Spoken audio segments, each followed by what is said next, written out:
Mi yung nail polish mo purple, BBS Fiang. Alam niyo wala talagang maitago sa inyo, Napaka-observant ninyo.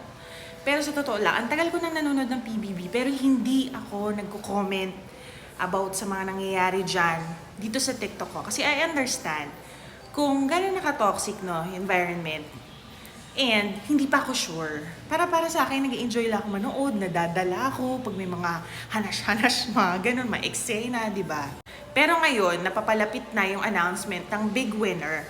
Nabubuo na rin yung desisyon ko sa isip ko kung sino talaga or anong klaseng pagkatao yung hinahanap ko para sa big winner ngayong season.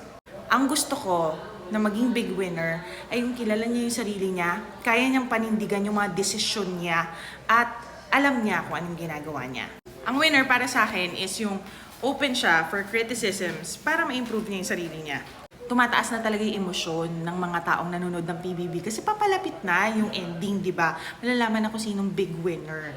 And hindi mo dapat kontrolin yung isang tao kung hindi niya gusto yung gusto mo dahil may kanya-kanya tayong preferences. Depende sa character natin and sa likes natin. All we can do is wish na manalo yung gusto natin. Hindi mo kalaban ang isang tao dahil lang hindi kayo parehas ng gusto.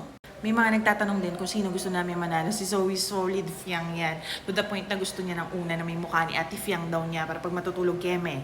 So ako, Fiang din ako. Pero sa mga interviews recently, nagsisimula na rin akong mahalin si Kai. So kung sino man manalo kay Fiang and Kai, masaya yung puso ko. Pero yun lang, ang way ko lang ng pag-support hanggat hindi pa tapos ang laban. Purple ang nails ko. So, actually tomorrow or sa isang araw, papalitan to ulit. Same color lang. Kaya lang siya papalitan kasi tumubo na, naputol na nga yung isa. Pero same color lang hanggang matapos ang announcement.